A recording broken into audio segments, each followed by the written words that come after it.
जय जगन्नाथ। नमस्कार प्रिय दर्शक बंधु, मु ज्योतिषाचार्य प्रमोद कर्पण आपण मानक स्वागत करुच्ची आपण मानकर प्रिय चैनल एस्ट्रो कल्याण चैनल।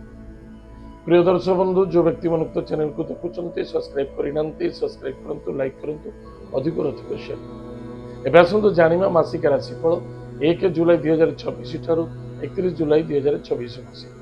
सन 2026 मसीहार जुलाई मासटी जो व्यक्ति जन्म जातक राशि होची वृष राशि, अन्यथा जो व्यक्ति जन्म जातक लग्न होची वृष लग्न। यदि आपण पाखे जातक नहीं नाम राशि होची वृष राशि, ताले निश्चित रूप से एपिसोड देखिए अत्यंत आवश्यकता अछि। प्रिय दर्शक बंधु, आज आम चर्चा करबा वृष राशि व्यक्ति मानक पई क्रोध, जिद्दी, इगो, अहंकार आठारू दूरे रहिबा बहुत आवश्यक। आपण द्वारा डिसीजन बहुत बढ़िया रहिबो, किंतु मन को छोट रखिबा उचित नुहे, ओवर कॉन्फिडेंस नबा उचित नुहे एवं सदा सर्वदा एग्रेसिव मध्य होबा उचित नुहे।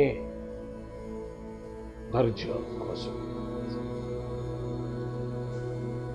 अग्निमांद्य रोग बा ज्वलंत रोग रे पीड़ित होई पारंती, टिके सावधान। रोग को ठारू दूरे रहिबा अत्यंत आवश्यक। सबुठारू बड़ रोग है ईर्ष्या, इगो एवं असंतुष्टता। आठारू दूरे रहिबा अत्यंत आवश्यकता अछि।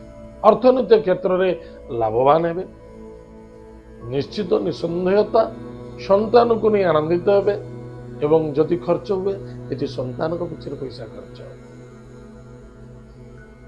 कुटुंब परिवार आनंद देखा दब, मांगलिक कार्य संभावना देखा एवं पराक्रम क्षेत्र विजय प्राप्ति हे। भाई भाई मित्रता मध्य जो द्वंद्वता चली, जो असंतुष्टता चली से सुधारता आसब। पराक्रम क्षेत्र में विजय प्राप्ति देखा दब, मित्रता द्वारा सहयोगिता प्राप्ति हो। कौन सी जॉब करने को चाहते आपण भाई आपण मित्र द्वारा ही आपको आज जॉब लगे निसंदेह। कौन सी दूर यात्रा करुँच सफलता निश्चित रूप से मिले, किंतु स्वास्थ्य प्रति जगी रखी चलवा अत्यंत आवश्यक। स्वास्थ्य ही संपद है। यदि स्वास्थ्य ठीक नहीं कि लाभ नहीं, किंतु क्रोध, जिदी, अहंकार ठारू दूरे रहिबा अत्यंत आवश्यक। माता स्वास्थ्य प्रति ध्यान दिंतु, महिला मान को सम्मान करंतु, आदर करंतु, भक्ति करंतु।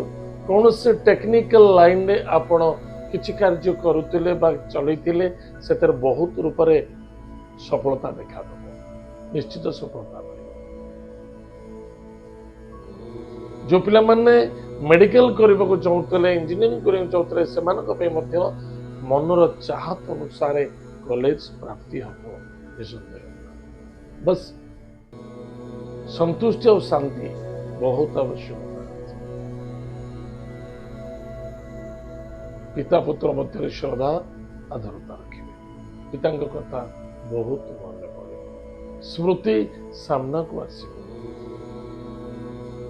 एवं income source better love matter मध्य सफलता देखा। प्रदर्शक बंधु, प्रतिकार कौन करबा? प्रत्येक दिन प्रातः समय स्नानादि कार्य सारी भोलेनाथ को दर्शन करबा। भोलेनाथ को दर्शन करबा, किंतु जल बा दुग्ध दान करबा। गायत्री मंत्र को जप करबा, माता पिता को श्रद्धा दान करबा। मासटी उत्तम कटिब, सफलता।